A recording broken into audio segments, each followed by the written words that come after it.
Don't look at her, Julia. I mean it. The manager hissed, his fingers biting into my forearm. That's Nicholas's daughter. You pour the water, you nod, and you walk away. You don't smile, you don't make eye contact. Across the opulent dining room, the little girl sat in an island of terrifying isolation. The entire restaurant buzzed with wealthy patrons, yet a 20-foot radius of dead space surrounded her table. Her father, a man whose mere name made the city's politicians sweat, was deep in a hushed, aggressive conversation with two associates. The girl just stared at her empty plate. She was deaf, entirely alone, and actively avoided by everyone. I grabbed the pitcher. She's just a kid. The main dining room of the Obsidian Room was a symphony of orchestrated chaos and aggressive wealth, a place where the city's elite came to see, be seen, and quietly carve up the metropolis over plates of seared wagyu and imported truffles. Crystal chandeliers, heavy and imposing, cast fractured, diamond-hard light across tables draped in double-starched, snow-white linen. The air was always thick, heavy with the intoxicating sense of expensive, musky perfumes, reduced wine glazes, and the sharp, metallic tang of unbridled ambition. Waiters moved like highly trained phantoms, wearing crisp black vests and carrying silver trays with the kind of delicate precision usually reserved for bomb disposal. I had worked here for 3 years, long enough to know that the people who dined at these tables were not just customers. They were apex predators in tailored suits and designer gowns. And yet, tonight, the usual predatory hum of the room had been suppressed, stifled by a palpable, suffocating blanket of absolute terror. The epicenter of this fear was Table 4. It was a large, circular booth situated in the most commanding corner of the room, offering a clear view of all exits while remaining cloaked in a layer of flattering, dim shadows. It was the table everyone wanted, but tonight it was a quarantine zone. Nicholas had arrived. He did not make a grand entrance. Men of his caliber never needed to. He simply materialized. A force of nature stepping through the heavy brass-handled doors, accompanied by a sudden, severe drop in the room's barometric pressure. Nicholas was not a loud, boisterous caricature of a crime boss. He was terrifyingly composed, possessing a stillness that was far more menacing than any outward display of violence. His charcoal suit was immaculate, devoid of wrinkles, much like his expression. He sat at the head of the booth, his broad shoulders rigidly set, his dark eyes scanning the room with the detached, clinical calculation of a wolf assessing a herd of particularly slow sheep. Flanking him were 2 men who clearly did not belong in an establishment that served caviar on mother-of-pearl spoons. Their suits were expensive but fit poorly over frames built for blunt force trauma. They leaned in close to Nicholas, speaking in low, guttural murmurs, their hands resting ominously near the lapels of their jackets. But it was not Nicholas or his enforcers that drew my attention. It was the tiny, fragile figure seated at the far end of the semicircular booth, seemingly swallowed whole by the plush velvet upholstery. Her name, I would later learn, was Maya. She couldn't have been more than 9 years old. She wore a beautiful, powder blue dress with a white Peter Pan collar, an outfit that screamed of innocent childhood, yet she sat with the heavy, slumped posture of an exhausted war veteran. While the men beside her engaged in what looked like the planning of a hostile takeover, Maya simply stared down at the intricate, swirling pattern of the china plate resting empty in front of her. She didn't flinch when a busboy nervously dropped a fork 2 tables away, the loud clatter causing half the room to jump. She didn't turn her head when Nicholas slammed his fist against the table in a silent gesture of absolute authority. She existed entirely within a vacuum. The staff knew the rumor, passed down in terrified whispers in the kitchen prep area. Nicholas's daughter was completely deaf. To the other patrons, her deafness was just another reason to pretend she didn't exist. To look at her was to risk catching Nicholas's eye, to invite the scrutiny of a man who could ruin a life with a single phone call. So, they looked through her. They looked past her. They treated her like an inconvenient ghost haunting the periphery of her father's dark empire. I stood by the waiter's station, clutching a sweating silver pitcher of ice water, my knuckles turning white. My manager, a perpetually sweating man named Arthur, had just finished digging his fingernails into my arm, delivering his frantic warning, "Don't look, don't smile, walk away." His words echoed in my head, a mantra of self-preservation that every instinct in my body was violently rejecting. I looked back at Maya, She was tracing the rim of her empty water glass with a small, pale finger. The profound, aching loneliness radiating from her was a physical force, hitting me square in the chest. It dragged me back to a past I spent every waking hour trying to outrun. I saw my little brother, Leo. I saw him sitting at the edge of the playground, locked in his own silent world, watching the other children laugh and shout, unable to breach the invisible wall that separated them. Leo had been deaf, too. Before the illness took him, we had built an entire universe out of hand gestures, facial expressions, and shared, silent jokes. When Leo died, the silence he left behind in our house had been deafening, a suffocating weight that eventually crushed my parents' marriage and sent me running to the city. I had spent the last 5 years trying to fill that silence with the clatter of plates, the shouting of chefs, the mindless chatter of wealthy strangers. But looking at Maya, the silence came rushing back, not as an absence of noise, but as a living, breathing entity that was slowly drowning this little girl. I watched as a wealthy socialite at the adjacent table accidentally made eye contact with Maya, only to quickly avert her gaze with a look of undisguised revulsion and fear, as if the child's proximity alone was contagious. Maya noticed. The slight drop of her shoulders, the way she pulled her elbows tighter against her sides, it was a microscopic flinch, a quiet surrender to her own invisibility. Arthur was watching me from the kitchen doors, his face a mask of panicked authority. He gave me a sharp, jerky nod, signaling me to complete the water service and retreat. I was supposed to be a ghost, a transient shadow that poured water and vanished before the predators noticed I was there. I took a deep breath, the cold metal of the water pitcher grounding me in the present reality. My heart began to hammer a frantic rhythm against my ribs, a primal warning siren screaming at me to obey Arthur, to keep my head down, to survive my shift and go home to my empty apartment. But I couldn't. The memory of Leo's isolated, pleading eyes superimposed itself over Maya's small, defeated form. The wealthy patrons of the obsidian room saw a mobster's terrifying proximity. I just saw a little girl drowning in an ocean of unacknowledged silence. I tightened my grip on the handle of the pitcher, squared my shoulders, and stepped out from the waiter's station, crossing the invisible, terrifying boundary line into the dead zone surrounding Table 4. The walk to Table 4 felt like traversing a minefield in slow motion. With every step on the thick, sound-dampening carpet, the ambient noise of the restaurant seemed to recede, replaced by the rushing sound of blood in my own ears. As I breached the invisible 20-foot perimeter, the temperature practically plummeted. The two hulking associates stopped murmuring instantly, their thick necks snapping toward me with predatory synchronization. Their eyes, dead and watchful, tracked my hands, ensuring I held only a water pitcher and not a weapon. Nicholas did not stop talking, nor did he look at me. But I could tell by the subtle stiffening of his jaw that he had registered my exact location, trajectory, and threat level. I kept my face entirely blank, projecting an aura of absolute, harmless servitude. I reached the edge of the table, stopping precisely at Maya's right side. I leaned in carefully, avoiding sudden movements. "Excuse me," I murmured, my voice intentionally soft and flat, directing the polite fiction of a warning to the men, though I knew only the bodyguards cared. I began to pour the ice water into Maya's heavy crystal goblet. The water cascaded with a sharp, clear tinkling sound that she could not hear. Up close, her isolation was even more profound. Her dark hair was impeccably styled, falling in soft waves around a face that was pale and heavily shadowed beneath the eyes. She possessed a severe, miniature beauty, but her expression was painfully hollow. She didn't look up as I poured. She was entirely accustomed to being serviced by phantoms.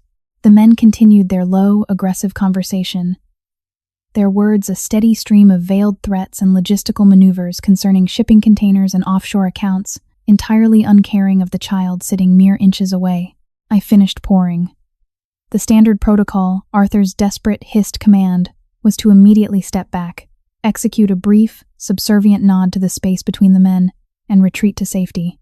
Instead, I set the heavy silver pitcher down onto the pristine white tablecloth. The soft thud of the metal against the padded wood was barely audible, but in the hyper-vigilant sphere of Nicholas's table, it sounded like a gunshot. The two associates stopped talking mid-sentence. One of them actually shifted his weight, a hand sliding smoothly beneath his tailored lapel. Nicholas finally stopped speaking. Slowly, deliberately, he turned his head, locking his dark, fathomless eyes onto mine. The gaze was physical, a heavy, crushing weight that immediately triggered an ancient, primal instinct to freeze or flee. His expression was utterly unreadable, a blank mask of terrifying authority. I was breaking the rules. I was existing in his space longer than necessary. I forced myself to look away from the mob boss. I turned my attention entirely to the little girl. I took a slow, deep breath, letting the terrifying reality of the room fade away, replacing it with the comforting, deeply ingrained muscle memory of my past. I stepped slightly to the side so I was directly in Maya's line of sight.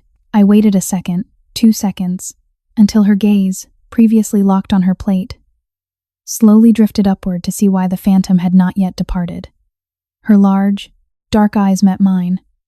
They were empty, expecting nothing but the usual terrified, fleeting glance. I raised both of my hands, keeping the movement smooth and deliberate. I smiled, not the tight, plastic smile of a professional waitress, but a genuine, warm, crinkling smile. I brought the fingers of my right hand to my forehead, then pulled them away in a crisp salute. "Hello." Then, I pointed to myself. I crossed my index and middle fingers of both hands, tapping them together. "Name." Then I quickly, fluidly finger-spelled my name, Yulia. The transformation was instantaneous and absolute. It was as if a powerful electric current had been suddenly shot into a dormant machine.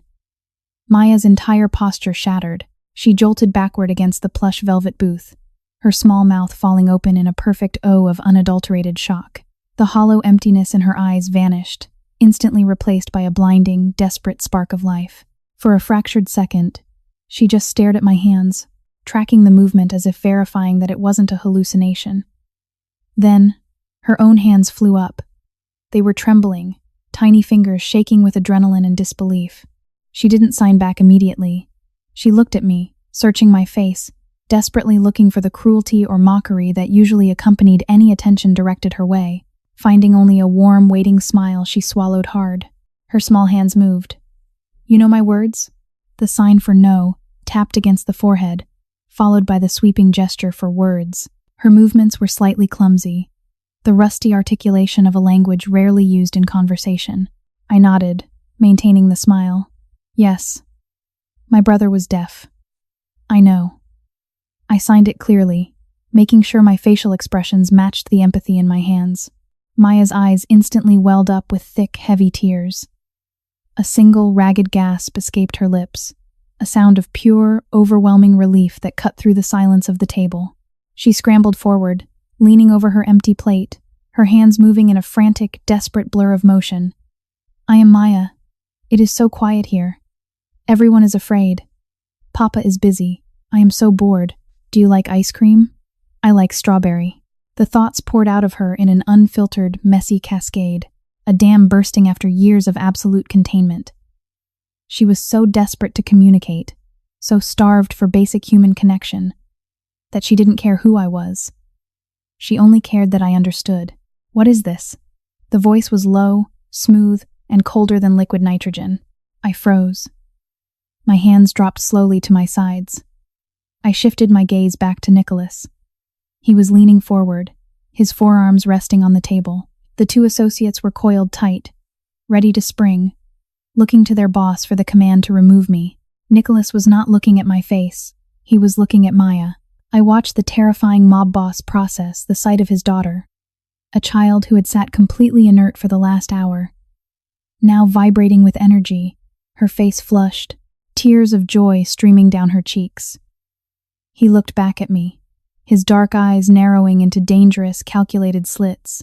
He wasn't just a criminal. He was a fiercely protective father trying to understand an anomaly. "I apologize, sir," I said, my voice remarkably steady despite the adrenaline vibrating in my chest. I kept my hands visible, resting them lightly on my apron. "I noticed your daughter was having a quiet evening. I know American Sign Language." I was merely introducing myself. The silence that followed was agonizing. The entire restaurant seemed to be holding its breath. The manager, Arthur, was likely drafting his resignation letter in his head at the wait station. Nicholas stared at me, dissecting my words, searching for an angle, a threat, a manipulation. He looked back at Maya. Maya, oblivious to the terrifying tension, tugged urgently on her father's sleeve. She pointed at me, then tapped her chin and brought her hand down. Good. Nicholas looked at his daughter's signing hand, a muscle in his jaw twitching violently. For a moment, the impenetrable mask of the crime boss slipped, revealing a flash of profound, helpless sorrow. The look of a father who realized a stranger had just given his child something he could not. The mask snapped back into place instantly. He leaned back into the shadows of the booth, steepling his fingers. He dismissed the two tense associates with a microscopic flick of his chin. Her name is Maya, Nicholas said softly, his voice barely carrying over the ambient noise, yet commanding absolute obedience. You will serve this table exclusively for the remainder of the evening, Julia. The next 3 weeks altered the entire trajectory of my life at the Obsidian Room, transforming me from a background extra into a terrified, crucial player in a deeply dangerous game. Nicholas became a regular fixture, appearing 2 or 3 nights a week. The routine was always identical. The heavy doors would open, the room's ambient volume would drop by half, and the maitre d' would practically sprint to escort them to table 4. And immediately, without fail, Arthur would find me, his face pale, sweating profusely, and frantically gesture for me to abandon my current section. I belonged to table 4 now. Nicholas had made it clear, without ever raising his voice, that if I was not the one pouring the water, presenting the menus, and taking the orders, there would be severe, undefined consequences for the establishment. The other waiters looked at me with a mixture of profound pity and morbid curiosity, treating me like a soldier walking point through a minefield. But the terrifying proximity to the city's most dangerous man was entirely eclipsed by the profound, blossoming connection I was building with his daughter. Maya was a revelation. Freed from the suffocating bubble of absolute silence, her personality exploded outward in vibrant, chaotic colors. Every time they sat down, before Nicholas had even unfolded his napkin, Maya's hands would be flying. She was starved for conversation, firing off a million questions about my life, my favorite colors, what the food in the kitchen looked like before it was plated, and what the other rich, boring people in the restaurant were talking about. I became her personal narrator, translating the loud, aggressive world of the Obsidian Room into the quiet, expressive poetry of ASL. Nicholas observed these interactions with a silent, intense scrutiny. He never interrupted us, nor did he try to learn the signs himself, which struck me as a tragic, deliberate choice. He seemed to view his own world as toxic, believing that remaining separated from Maya by the barrier of language was a way to keep her pure, to keep her isolated from the violence and corruption that stained his hands. He would sit back, nursing a glass of scotch, watching his daughter laugh a silent, breathless shaking of her small shoulders at a joke I had signed about a pompous patron dropping a fork. In those moments, the cold, calculating mob boss vanished, replaced by a weary, deeply sad father who was outsourcing his daughter's happiness because he felt fundamentally unworthy of providing it himself. But as the days bled into weeks, I began to realize that Nicholas's attempt to shield his daughter in a bubble of silence was a complete and utter failure. Maya was not the oblivious, innocent child he desperately wanted her to be. Because she lacked hearing, her other senses, specifically her sight, were hyper-tuned. She was the most observant human being I had ever encountered. While Nicholas and his associates debated illicit logistics, assuming the deaf girl beside them was lost in a daydream, Maya was watching. She watched the subtle tics in the men's faces, the nervous tapping of their fingers, the aggressive posture of their shoulders. And, terrifyingly, I realized she was doing more than just reading body language. It happened on a Tuesday night. Nicholas was meeting with a new supplier, a nervous, sweaty man who kept dabbing his forehead with a linen napkin. I was standing near the edge of the booth, officially waiting to clear the appetizer plates, but unofficially keeping Maya entertained. The men were discussing numbers. Their voices dropped to barely audible whispers.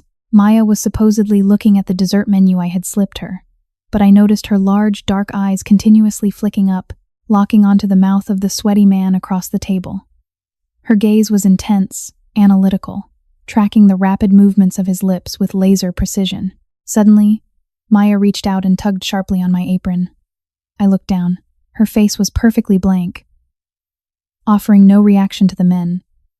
But her hands, hidden beneath the lip of the heavy mahogany table, were moving rapidly. "He is lying," she signed, her fingers sharp and precise. I froze, the blood draining from my face. I shot a panicked glance at Nicholas, but he was focused on the sweaty man. I looked back down at Maya, keeping my own hands low, hidden by the drape of my apron. What do you mean? I signed back, my movements small, restricted. The fat man, Maya signed, her eyes never leaving the menu, executing a flawless, terrifying piece of espionage. Papa asked if the trucks were clean. The man said yes, but his mouth said, "The feds took 2. He is lying to Papa. A cold sweat broke out across my back. I felt dizzy, the edges of my vision blurring. Maya wasn't just observant. She was an expert lip reader. She had spent her entire life sitting in silence, surrounded by the most dangerous criminals in the city, and to pass the time, she had learned to read their lips. She was a sponge, absorbing the dark, violent secrets of her father's empire, completely undetected because everyone, including her father, assumed she was a broken, empty vessel. She knew about the shipments, the bribes, the betrayals. She was carrying the crushing weight of a Mafia syndicate's secrets inside the mind of a 9-year-old girl. Maya, I signed frantically, my hands shaking so badly I almost fumbled the letters. You cannot tell anyone this. You must pretend you do not know. It is dangerous. She looked up at me finally, her young eyes holding an ancient, weary sadness that broke my heart. I know it is dangerous, she signed back slowly. I always watch. I watch to keep Papa safe, because Papa doesn't know they lie. I had thought I was bridging a gap to bring a lonely child into the light, but the devastating reality was that I had just plugged myself into a live wire. Maya wasn't locked in a golden cage of innocence. She was standing in the center of a minefield, quietly mapping the explosives. And now, I was the only other person who possessed the map. I looked at Nicholas, seeing him not as the terrifying apex predator, but as a blind man walking toward a cliff, utterly unaware that his silent, dismissed daughter was the only thing standing between him and the edge. The dynamic of the table shifted drastically in my mind. I was no longer just a waitress serving a mob boss. I was the lone conduit for the only intelligence agency trying to keep him alive. The atmosphere in the obsidian room changed the moment Victor began attending the dinners. Victor was Nicholas's underboss, a man whose reputation whispered through the city's underground like a cold, toxic wind. Unlike Nicholas, who carried his power with quiet, heavy restraint, Victor wore his ambition like a brightly colored, jagged weapon. He was handsome in a sharp, reptilian way, his suits always a fraction too flashy, his smile a fraction too wide, his eyes completely devoid of warmth. He moved with a restless, coiled energy, his gaze constantly darting around the room, assessing threats and calculating weaknesses. When Victor sat at table 4, the entire staff walked on eggshells, avoiding his section as if the air itself had become radioactive. But my fear of Victor was nothing compared to Maya's visceral, silent terror. The first night Victor joined them, I approached the table with the customary water pitcher. As I neared, I noticed Maya physically shrinking. She pressed herself against the far corner of the plush booth, her knees pulled tightly to her chest, making herself as small and invisible as physically possible. Her eyes, usually bright when I approached, were wide and fixed entirely on her plate. When I leaned in to pour her water, Victor's voice cut through the air, smooth and dripping with mock affection. "Ah, the silent princess," Victor purred, leaning across the table, invading Maya's space. He didn't know sign language, nor did he care. He spoke to her as one speaks to a slow-witted pet. "Still lost in your own little world, eh, Maya? Must be nice, not having to listen to the noise." Maya didn't flinch. She maintained absolute, terrifying stillness.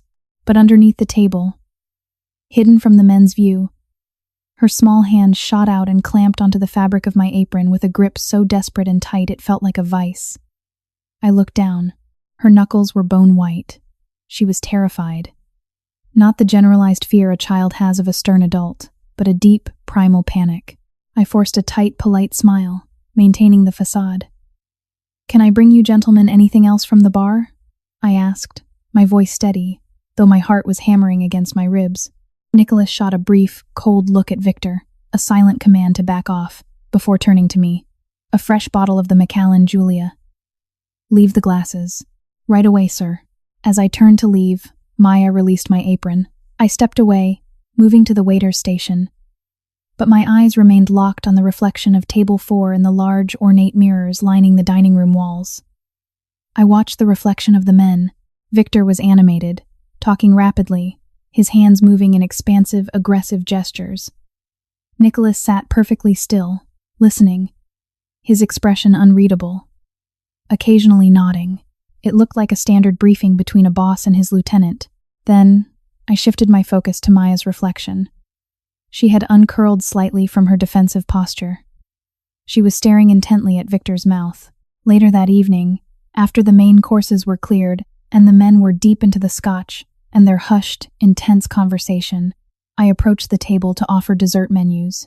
I slid the leather-bound book in front of Maya, intentionally leaning in close, blocking Victor's line of sight with my body. Under the cover of the menu, Maya's hands moved with terrifying speed. "Bad man," she signed, her face remaining blank. "A masterclass in deception. He hates Papa. The smile is fake. Inside he is dark. Like a snake." I kept my own expression pleasant, pretending to point at a pastry option on the menu, while my hands moved rapidly below the table edge. "Why do you say that, Maya? Did he say something?" Maya's eyes flicked to Victor, then back to my hands. "He talks nice to Papa. But when Papa looks away, his mouth says different words to the other men. He calls Papa weak. He says Papa is too old. He says soon he will take the chair." A physical chill ran down my spine, settling heavily in the pit of my stomach. This was no longer just a child misinterpreting adult behavior. This was a coup. Victor was actively plotting against Nicholas, sowing seeds of treason right in front of him, entirely confident that his words were safe from the deaf girl sitting mere feet away. He had gravely underestimated his audience. "Maya, this is very important," I signed, my movements tight and controlled, masking my mounting panic. "Are you sure? Are you absolutely sure about the words?"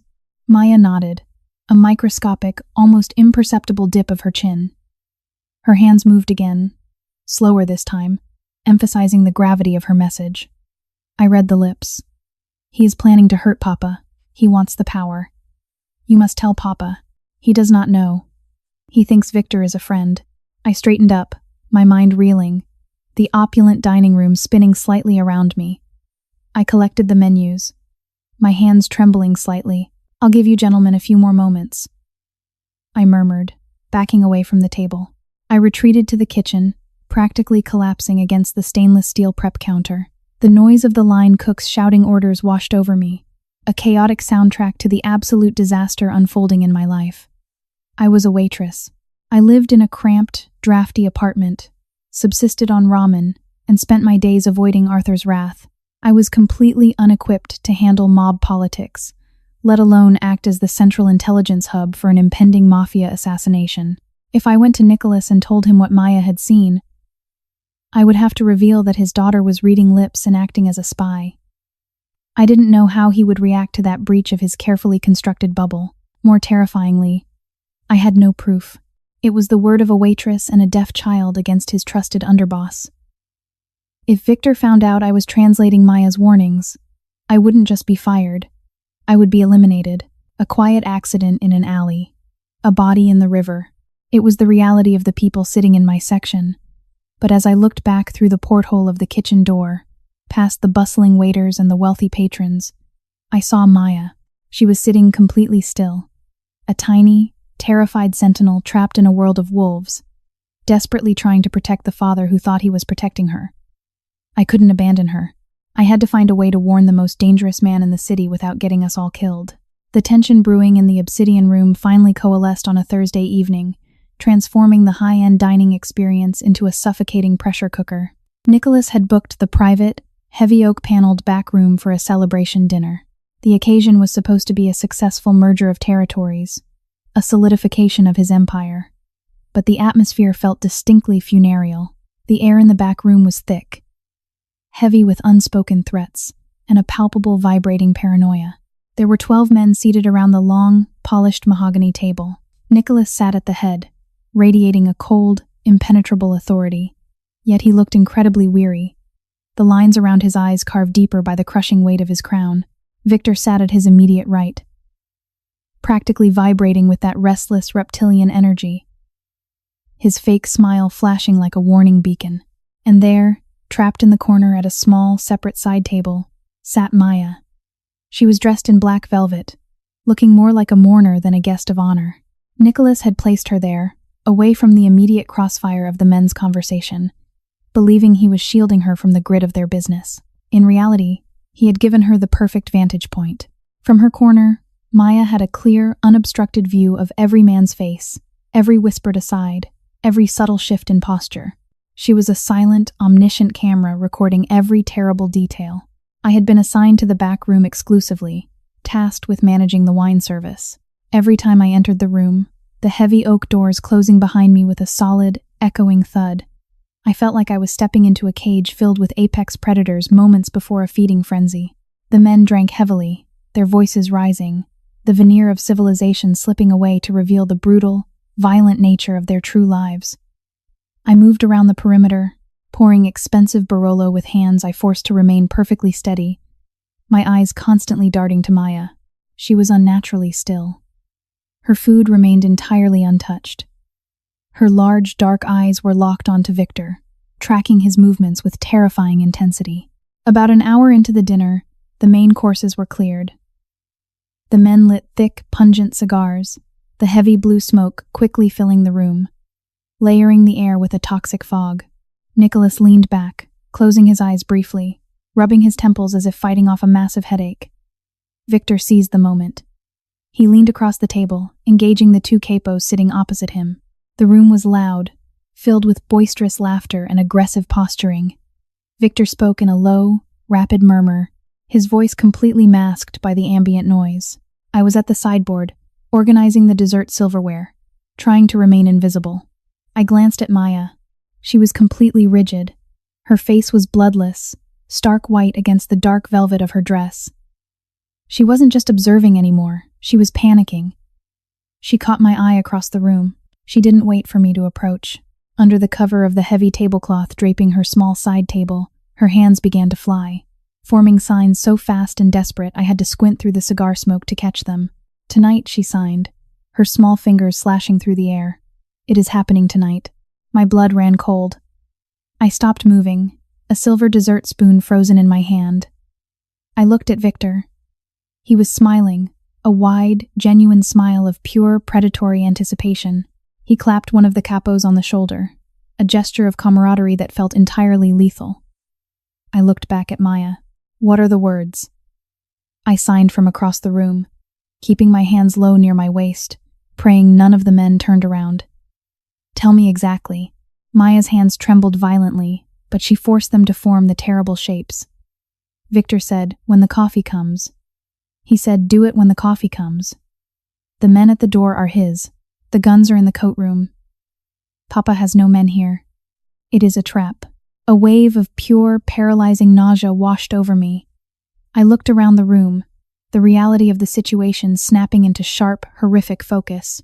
The two massive guards stationed inside the heavy oak doors, men I had assumed were loyal to Nicholas, were avoiding his gaze, their hands resting loosely near their waistbands. The men at the table, the ones Victor had been whispering to, were slowly shifting their chairs, angling themselves away from the crossfire, isolating Nicholas at the head of the table. It was a perfectly orchestrated coup, a classic decapitation strike, and it was going to happen in minutes. As soon as I served the coffee, I looked at Nicholas. He was sitting with his eyes half closed, tired, completely oblivious to the fact that his empire was crumbling around him, that the men he trusted were mere moments away from drawing weapons. He thought he was untouchable in his own fortress. He thought he had successfully navigated the treacherous waters of his life, keeping his daughter safe in her silent corner. He didn't know that the silence had broken, and that the only thing standing between him and a violent, bloody death was a 9-year-old deaf girl and a terrified waitress holding a silver spoon. You must stop the coffee, Maya signed, tears finally spilling over her lashes, tracking quickly down her pale cheeks. Save Papa, please. Save Papa. I turned away, facing the sideboard, my heart hammering violently against my ribs, sounding like a war drum in my ears. I had to act. There was no time to call the police. The moment the doors opened, the shooting would start. There was no time to quietly warn Nicholas. Victor was watching him like a hawk, waiting for the signal. I was entirely alone, trapped in a room full of armed murderers. Holding a tray of silverware, I had to somehow derail a Mafia assassination, bypass a treacherous underboss, and warn the most dangerous man in the city, all without breaking the absolute rule of my profession. Do not cause a scene. I grabbed a stark white linen napkin from the stack and pulled a black ink pen from my apron pocket.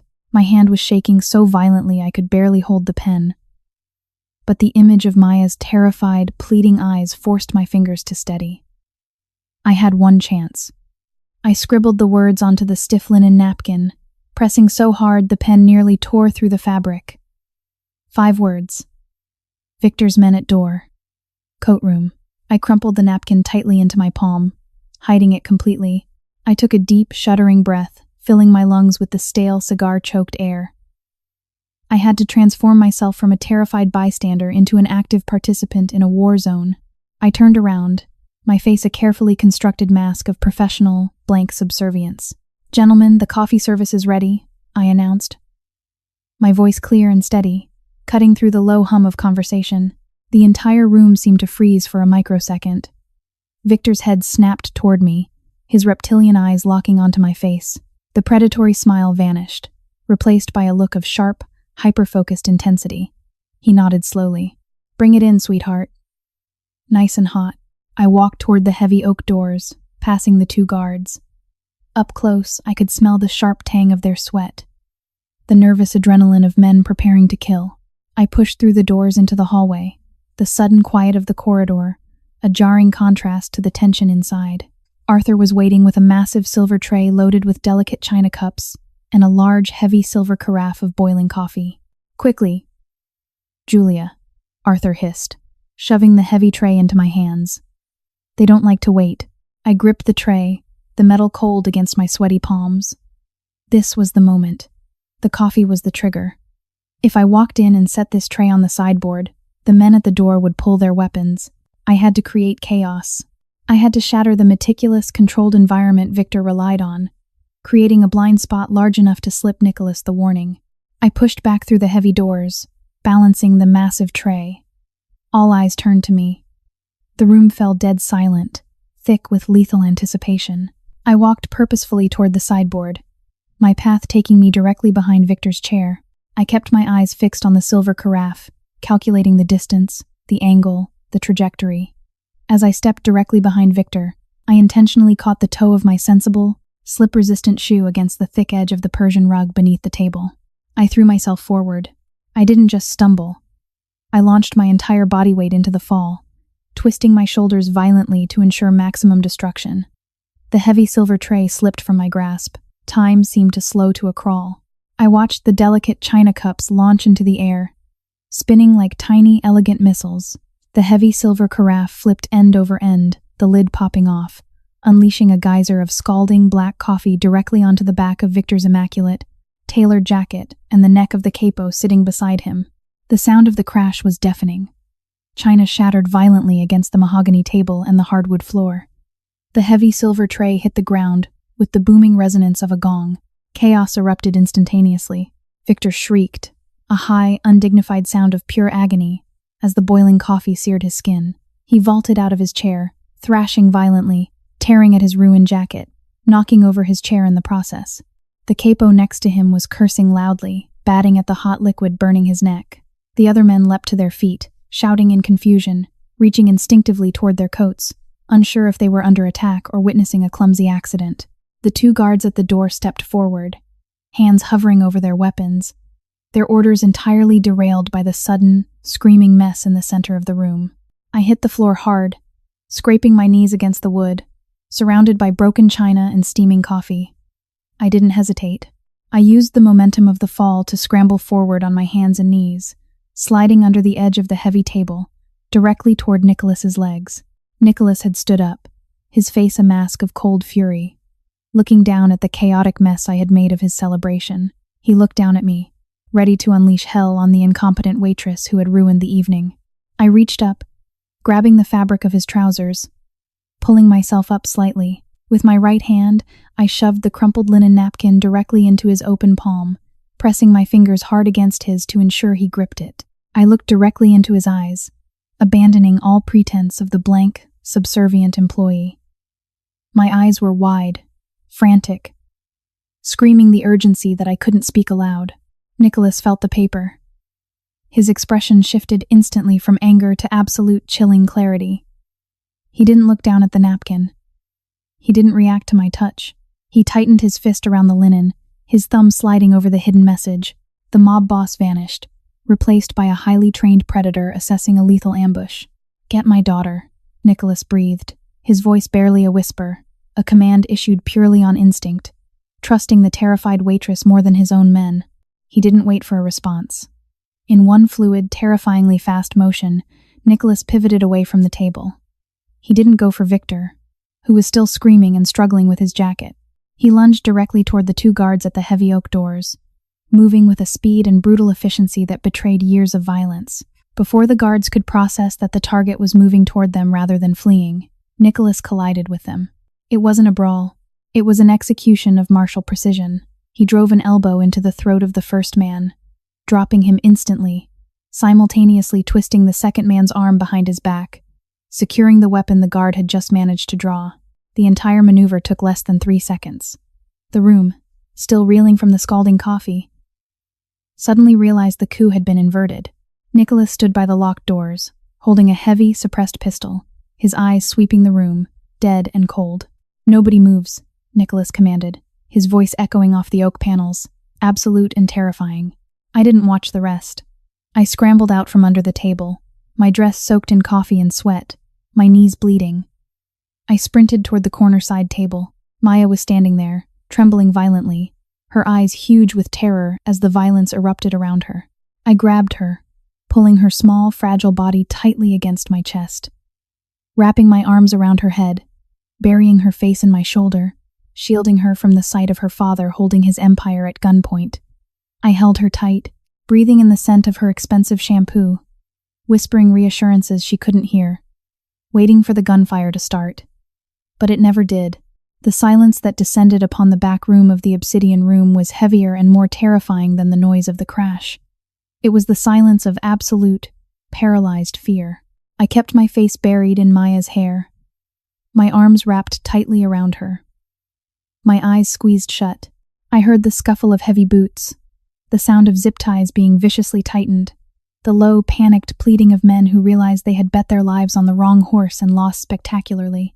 Nicholas's men, the loyal ones he had quietly summoned from the perimeter after securing the room, moved with terrifying, bloodless efficiency, neutralizing Victor and his co-conspirators. Throughout it all, Nicholas did not shout. He directed the dismantling of the mutiny with the cold, detached precision of a surgeon amputating a gangrenous limb. It took 20 agonizing minutes before I felt a heavy, gentle hand on my shoulder. I flinched violently, pulling Maya tighter against me. I slowly raised my head. Nicholas stood there. The tailored suit was ruined, his knuckles were bruised, and the terrifying aura of the untouchable crime boss was completely gone. In its place stood an exhausted, deeply shaken man. His dark eyes, usually hard and unreadable, were raw with a terrifying vulnerability. He looked at me, then down at the small, trembling girl buried against my chest. "It's over," Nicholas said, his voice raspy, stripped of its usual smooth command. "They are gone. You are safe." I slowly loosened my grip, allowing Maya to pull back. She looked up at her father, her large eyes wide, scanning his face, checking for injuries. Finding none, she let out a ragged, shuddering breath and threw her arms around his waist, burying her face in his stomach. Nicholas dropped to his knees, ignoring the ruined trousers, wrapping his massive arms tightly around his daughter, burying his face in her neck. He held her like a man clinging to the edge of a cliff, his shoulders shaking with silent, suppressed sobs. It was an intimate, devastating display of raw humanity that I had absolutely no right to witness. I tried to step back, to give them privacy, but my legs were shaking so badly I stumbled, falling heavily into one of the plush chairs. Nicholas eventually pulled back, framing Maya's pale face in his large, bruised hands. He looked at her with a mixture of profound love and crushing guilt. Then, slowly, he turned his gaze to me. "How?" he asked, the single word hanging heavy in the quiet, ruined room. "How did you know?" "Victor planned this for months. My best men missed it. The street missed it. How did a waitress know they were hitting me tonight? I swallowed hard, my throat dry and aching. I looked at Maya. She was watching me, her expression serious, giving me a tiny, almost imperceptible nod. It was time to break the golden cage completely. I didn't know, I said, my voice trembling, sounding incredibly small in the large room. Maya knew. Nicholas stared at me, his brow furrowing in deep confusion. Maya? What do you mean Maya knew? She can't hear anything. She lives in a silent world. She can't hear, Nicholas, I said softly, using his first name for the first time, abandoning the protective barrier of the employee-patron dynamic. But she sees everything. She is incredibly smart. Because she has been sitting here, completely ignored by you and your men for years. She learned to survive the only way she could. She reads lips. Nicholas went perfectly still. The color drained entirely from his face, leaving him looking ashen and hollowed out. He looked back at Maya, staring at her as if seeing her for the very first time. She reads lips, he repeated. His voice barely a whisper, the horror of the realization slowly dawning on him. She reads lips, I confirmed, pushing past my fear, determined to make him understand the burden his daughter had been carrying. She watches your men. She understands the business, the threats, the lies. She saw Victor talking to his capos tonight. She saw him planning the hit when the coffee came. She signed it to me across the room. She saved your life, Nicholas. Not me. She did. Nicholas dropped his hands from Maya's face, slumping back on his heels. The impenetrable fortress of the Mafia boss crumbled completely, leaving only a devastated father sitting amidst the wreckage of his own hubris. Oh God, he breathed, running a trembling hand through his hair. I thought I was protecting her. I kept her close so she wouldn't see the violence. But I never learned her language. I never talked to her. I thought her silence was a shield. I made her sit in the dark, surrounded by monsters, and I forced her to be my watchman. He looked at Maya, tears finally spilling over his own lashes. She heard every ugly, violent thing in my life, and I never gave her a way to tell me. I moved off the chair, kneeling down on the floor beside them. I raised my hands, looking at Maya, then at Nicholas. Tell him, Maya. Tell him what you told me. Maya looked at her father's tears. She reached out, placing her small hands gently on his bruised cheeks. Then, she pulled back and began to sign. Her movements slow, precise, and filled with an immense, heartbreaking grace. I spoke the words aloud, translating the poetry of her hands for the father who had been deaf to her for so long. She says, "Do not cry, Papa." I translated softly, the tears blurring my own vision. I am not afraid. I watched the bad men so they could not take you away from me. You are a good Papa, but the men here are dark. We cannot stay here anymore. It is too loud, even without the noise. Nicholas let out a wrecked, agonizing sob, pulling her tightly against him again. He pressed his face against her hair, rocking her gently back and forth amidst the shattered china and spilled coffee. I know, Mia Piccolina. He whispered fiercely into her hair. I know. We are done. We are leaving. I promise you, we are leaving the dark behind. He looked over Maya's shoulder, meeting my eyes.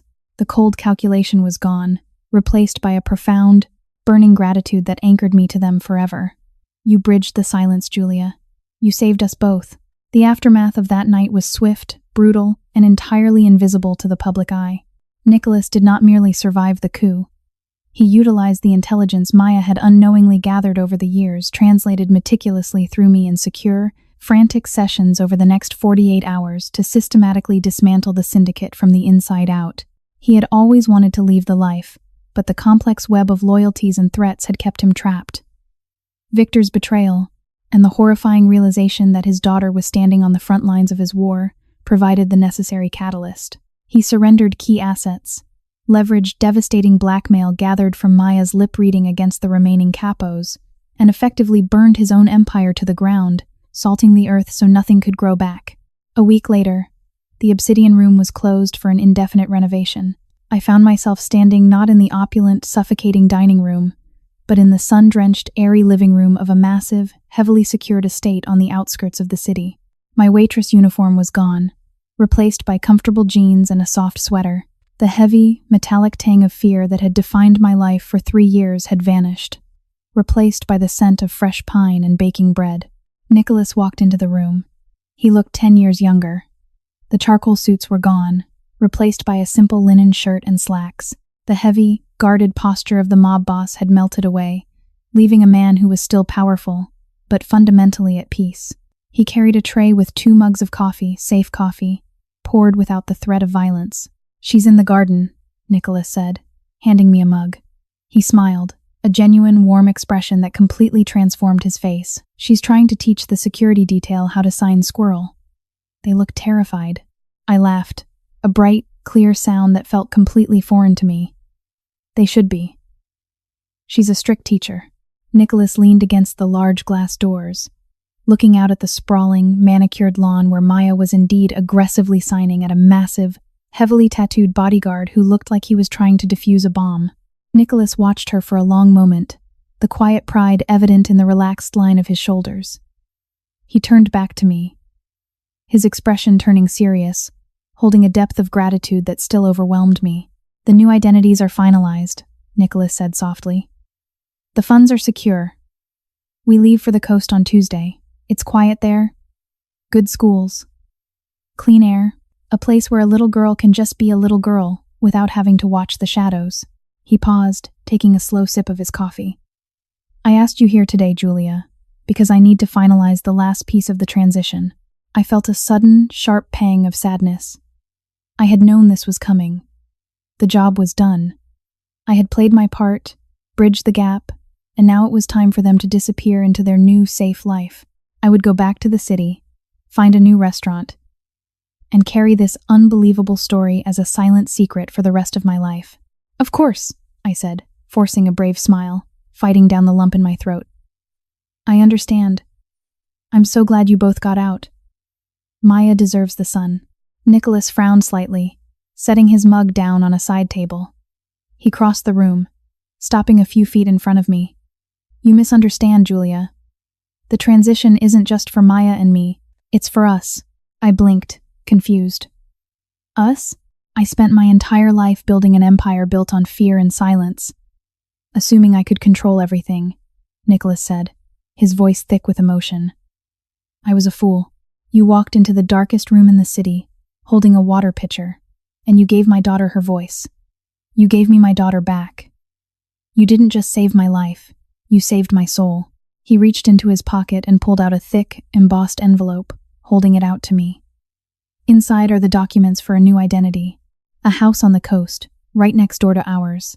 A trust fund that ensures you will never have to pour another glass of water for an arrogant stranger again." I stared at the envelope, entirely paralyzed. "Nicholas, I can't accept this. I'm just a waitress. I was just doing what anyone would do." "You are not just a waitress, Julia," Nicholas corrected gently, stepping closer and placing the envelope firmly into my trembling hands. "You are the woman who saw the invisible child. You are the woman who stepped into the fire to protect her. I cannot raise her alone. I need someone who understands her world, someone she trusts explicitly. She needs her teacher. She needs her friend." He smiled again, a soft, vulnerable expression. "We need you. Please, come with us." I looked down at the heavy envelope, the weight of the paper feeling like the anchor I had been searching for since Leo died. I looked out the glass doors. Maya had abandoned the bodyguard and was running toward the house, her face flushed with joy, her hands already flying, eager to tell me a story about a bird she had seen. I had spent years trying to fill the silence my brother left behind with the chaotic noise of a restaurant. Now, I realized the silence wasn't something to be filled. It was a canvas, waiting for a new language to be painted across it. I looked back at Nicholas, tears finally spilling over my cheeks, and I smiled. "I like the coast," I whispered. "True strength isn't found in the power to command fear, but in the courage to see those who have been rendered invisible by it. In a world desperate to talk over one another, the most profound act of love is simply learning the language of the unheard." Julia's compassion not only broke a silent cage, but dismantled an empire of darkness, proving that empathy is the sharpest weapon against cruelty. If this story moved you, please like, share, and subscribe to support more cinematic tales of unexpected heroes. and the transformative power of human connection. Let's keep sharing stories that matter.